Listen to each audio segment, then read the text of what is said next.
예수님께서 나신 지 8일이 되었던 때 성전으로 올라가셨었습니다. 시간이 훅 지나서 또 예수님께서 12살 되었었을 때 6월절 절기의 관례를 따라서 또 성전에 올라오셨어요. 또 시간이 훅 지나서 오늘 본문 누가복음 3장에 예수님의 나이가 이제 30세가 되셨습니다. 공생애를 시작하시는 나이 때가 되신 거예요. 예수님 이전에 세례 요한이 예수님의 그 오실 길들을 앞서 준비합니다. 3장 1절 말씀 2절까지 같이 읽겠습니다. 시작.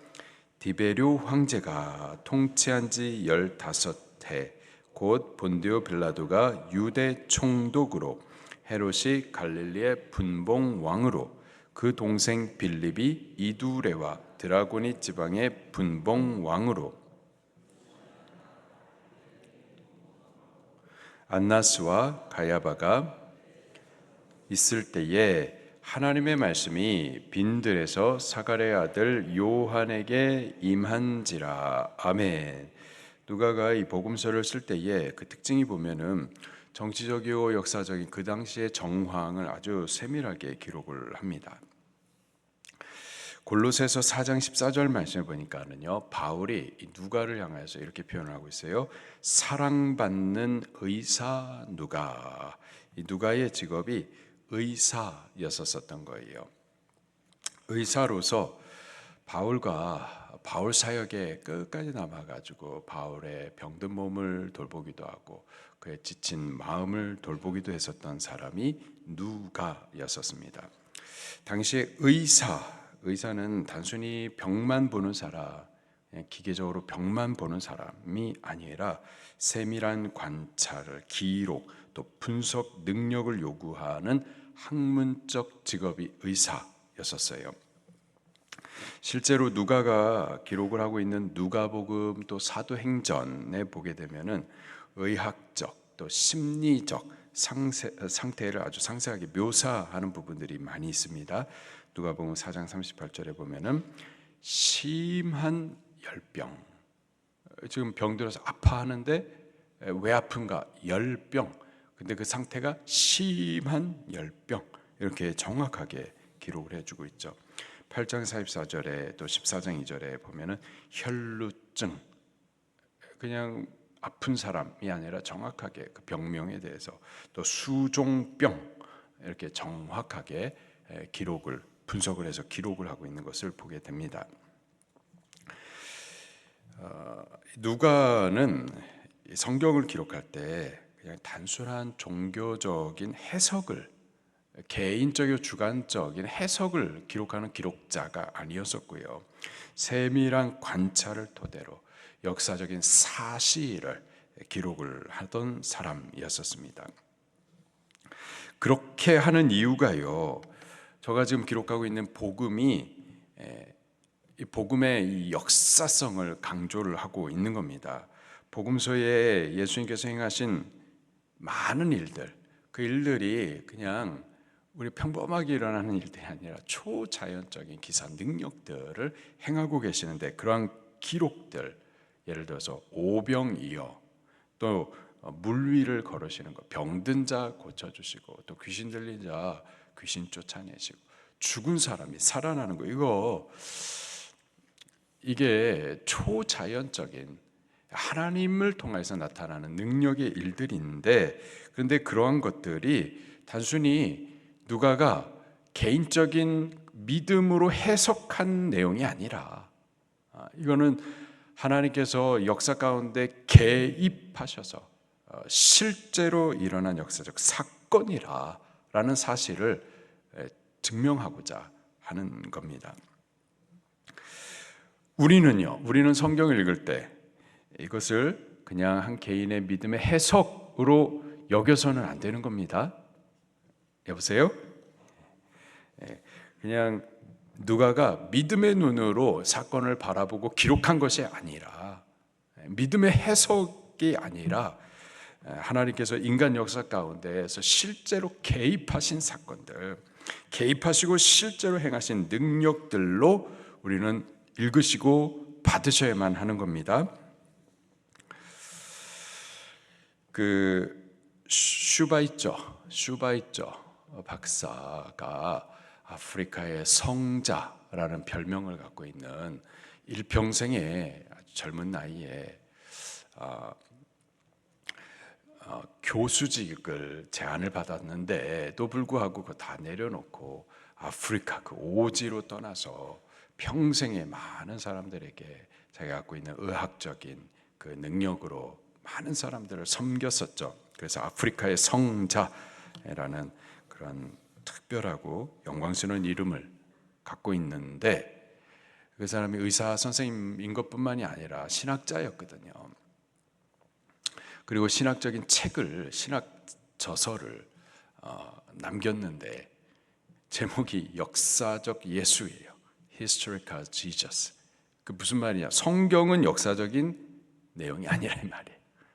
그 사람의 말로는 성경은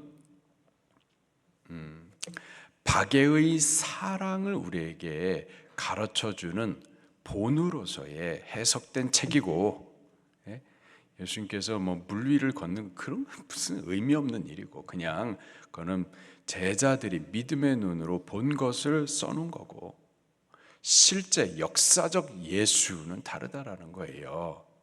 이단입니다, 이단.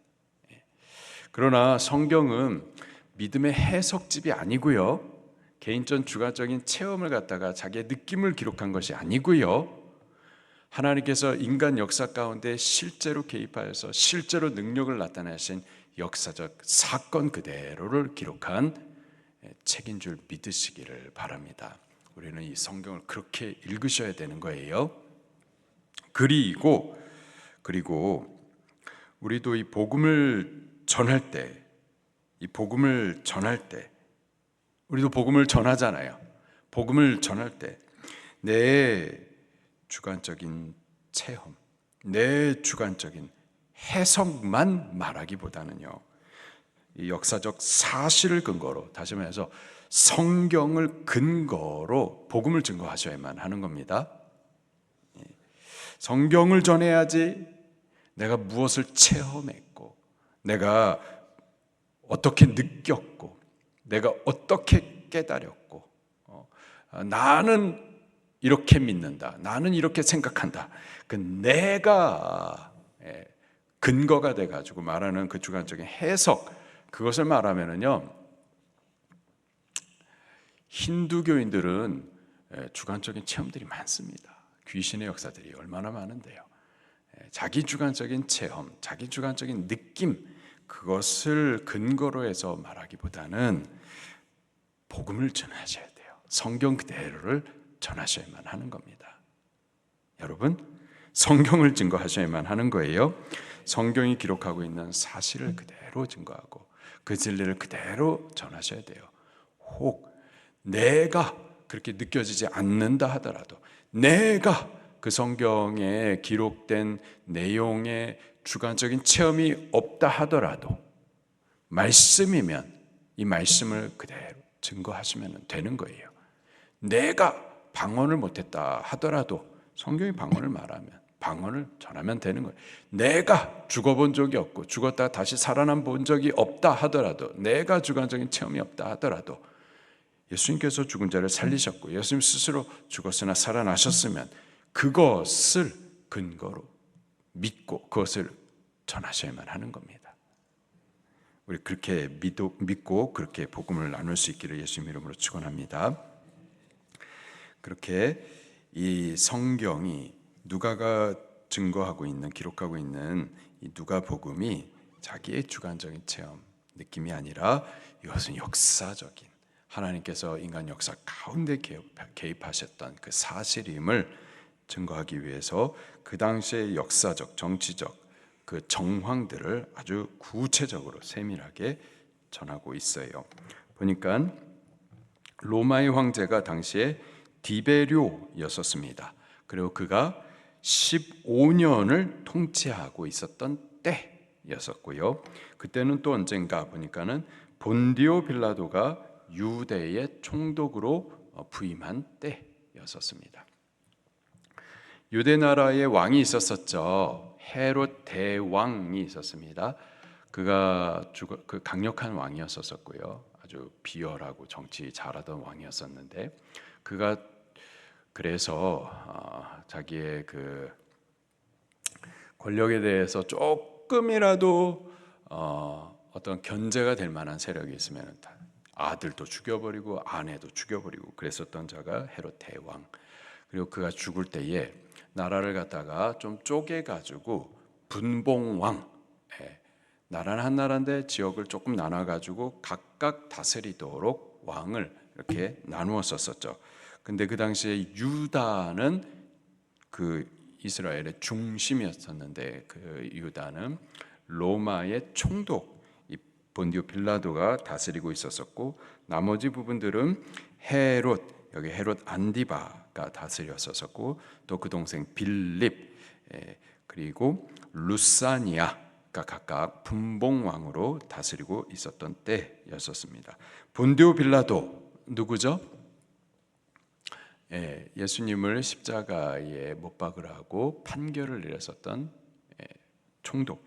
그리고 갈릴리 분봉왕이었었던 헤롯 안디바 누굴까요? 세례 요한의 머리를 잘랐었던 자였었습니다. 그리고 2절에 안나스와 가야바가 대제사장으로 있었던 때, 그때가 지금 이제 기록하고 있었던 역사적인 배경이었습니다. 그때 어떤 사건이 있었는가? 2절 말씀에 하나님의 말씀이 빈 들에서 사가랴의 아들 누구에게 임한지라? 요한에게 임한지라. 하나님의 말씀이 요한에게 임했다. 이 사실을 말할 때에 강조하고 있는 것이 빈 들에서 요한에게 임했다 말하고 있어요. 굳이 빈 들에서 말씀이 임했다라고 강조를 하고 있습니다. 우리가 보통은 하나님의 말씀이 임했다라고 하면은 그 당시에 제도적인 성전이 있기 때문에 성전에 하나님의 말씀이 임했다. 제도적인 대제사장 직분이 있기 때문에 하나님의 말씀이 대제사장에 임했다. 혹은 그 당시에 성경책이 없었기 때문에 다른 사람들은 성경을 볼 수가 없었었고 성경을 가까이 그래서 성경을 율법의 말씀을 연구했었던 율법학자들에게 하나님의 말씀이 임했다. 우리는 보통 이렇게 기대할 수가 있었을 것 같은데 그게 아니었고 오히려 하나님의 말씀이 어디에서 임했다고요? 빈 들에서 임했다 말하고 있습니다. 빈 들에서 임했다. 하나님의 말씀이 임한 곳은 그런 제도적 성전, 제도적 권위 그곳에 임했었던 것이 아니라 빈 들에 있었던 요한에게 말씀이 임했었습니다. 사실 구약 시대에도 그랬었었죠. 모세를 부르신 곳 떨기나무 아래였었고요. 모세에게 하나님의 율법의 말씀을 주셨던 곳 광야였었죠. 그렇게 하나님의 말씀이 임했었던 곳들은 빈들, 광야입니다. 빈들이 어떤 곳이죠? 광야가 어떤 곳입니까? 성경이 특징적으로 말해주는 하나님 만나는 곳이 광야예요. 하나님의 말씀 받는 것이 광야입니다. 하나님과 깊이 교제하는 장소, 헌신의 자리, 그것이 광야. 하나님을 만나기 위해서 스스로 세상으로부터 구별시키는 곳, 그것이 바로 광야죠. 근데 이 광야는 단순히 장소로서만의 의미가 아니고요. 우리의 마음의 상태가 광야가 되면은 우리의 마음의 상태가 하나님 만나고자 하여서 하나님의 말씀을 받고자 하여서 하나님 앞에 좀 헌신하고자 하여서 스스로를 세상으로부터 좀 구별하고자 우리의 마음 상태가 그렇게 되면은 그것이 또 광야가 되는 줄로 믿습니다. 그리고 바로 그 자리에 하나님 임하시고 말씀이 임하시는 줄로 믿습니다. 우리의 마음 상태가 광야가 되면 좋겠습니다. 그래서 지금도 하나님의 말씀을 우리가 받을 수 있게 되기를 예수님 이름으로 축원합니다. 그렇게 요한이 빈들에 있을 때 세상으로부터 자기 자신을 구별하여 헌신하고 있을 때 바로 그 자리에 하나님의 말씀이 임했었던 거예요. 안나스, 가야바, 대제사장이라고 하는 이 권위적인 직분을 갖고 있었는데 오히려 그들에게는 말씀이 닫혔었는데 어두웠었는데 하나님이 안 계셨는데 오히려 빈들의 하나님을 찾고 있었던 요한에게 우리가 요한이 되기를 예수님 이름으로 축원합니다. 그때 요한이 이러한 사명을 하고 있었어요. 3절입니다. 시작. 요한이 요단강 부근 각처에 와서 죄사함을 받게 하는 회개의 세례를 전파하니. 아멘. 이것이 요한의 사명이었습니다. 하나님의 말씀이 임해서 그 말씀으로 인하여서 요단강 부근에서 죄사함을 받게 하는 회개의 세례를 전파했었어요. 회개의 세례를 수식하는 단어가요, 죄사함을 받게 한다 이렇게 말하고 있습니다. 회개의 세례, 그것은 죄사함을 받게 하는, 죄사함을 받게 하기 위해서 회개 세례를 베풀었다. 세례 자체가 죄를 사하게 해주나요?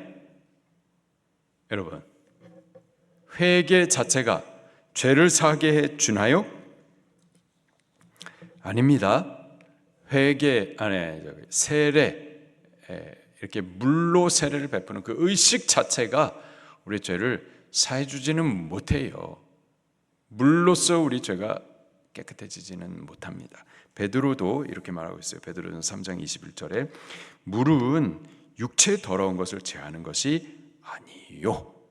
다시요. 물은 육체의 더러운 것을 제하는 것이 아니요. 여기서 말하는 물은 물 세례를 말합니다. 물로 세례를 베푸는 의식이 우리의 죄를 사하지 못한다. 베드로도 분명히 말하고 있어요. 오직 물은, 물 세례를 베푸는 것은 오직 선한 양심이 하나님을 향하여 찾아가는 것이다 이렇게 말하고 있습니다. 여기 세례 요한도 물로 지금 세례를 베푸는데요, 이 세례를 베푸는 의식 자체가 우리 죄를 씻는 것이 아니고요, 우리의 마음을 하나님을 향하게 하는 회개로서의 그 목적으로서 사용되는 도구인 겁니다. 세례 자체가 죄를 씻는 것이 아니라 죄를 씻기 위하여서 세례를 베풀면서 그들의 마음을 하나님 앞에 돌이키도록 향하게 했었던 것이 세례 자체가 아니라 세례 의식을 통해서 마음을 하나님께로 향하도록, 회개하도록 함으로써 죄를 사게 해 주었었던 거죠. 잘 따라오고 계시는 건가요? 회개가, 다시요, 세례라는 의식 자체가 우리의 죄를 사하여서 의롭게 하고 구원 얻게 하는 것이 아니고 회개인 거예요. 회개가 우리의 마음을 하나님께로 향하게 하는 그 회개가 우리의 죄를 사하게 하고 구원을 얻도록 해주는 거죠.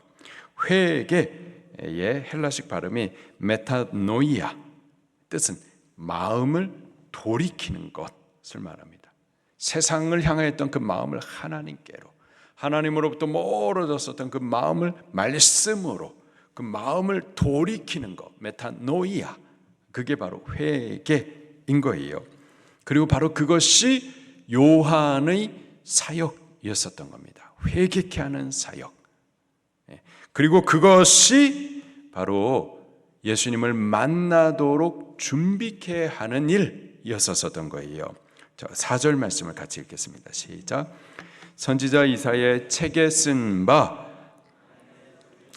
소리가 있어 이르되 너희는 주의 길을 준비하라, 오실 길을 곧게 하라. 주님 만나는 길을 준비하는 것, 그것이 바로 회개이고, 그 회개가 바로 구원자를 만나기 위해서 준비되는 길인 거예요.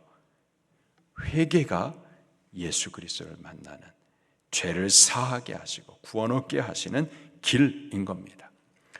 회개 없는 구원이란 없는 거예요. 회개 없이 예수님을 만날 수는 없는 겁니다. 회개가 뭔데요? 죄를 인식하고 죄에서부터 돌이키는 거죠. 때문에 내가 죄인이 되지 않고서야, 내가 죄로 인하여서 막 애통함이 없고서야 그 죄에서 구원하시는 예수님을 나의 주님으로 만날 수는 없는 거예요.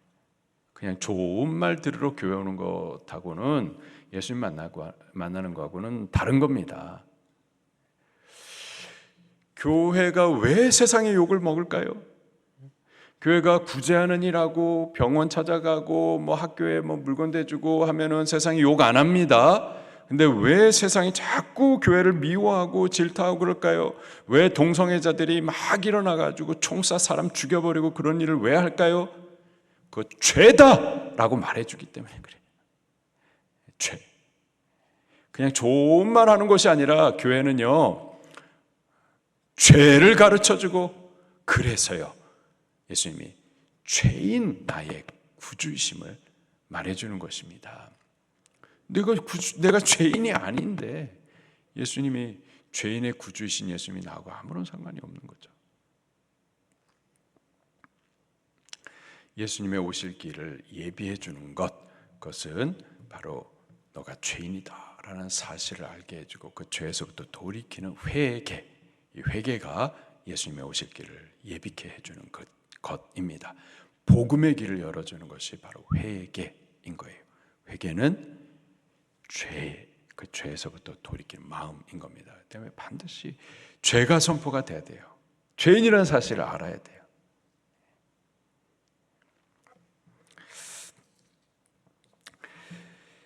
(6절) 말씀입니다. 시작. 모든 육체가 하나님의 구원하심을 보리라 함과 같으니라. 아멘. 죄가 선포될 때 죄의 회개가 시작이 되는 거고, 그것이 바로 주의 오실 길을 준비하는 길인 거고, 그럴 때 결과적으로 모든 육체가 하나님의 구원을 보게 되는 겁니다. 우리가 죄인이 되어지고 우리 안에 회개가 시작이 되고, 그래서 예수 그리스도를 감격스럽게 만나고 구원을 살아갈 수 있게 되기를 예수님 이름으로 축원합니다. 말씀 붙들고 통성으로 기도하시겠습니다.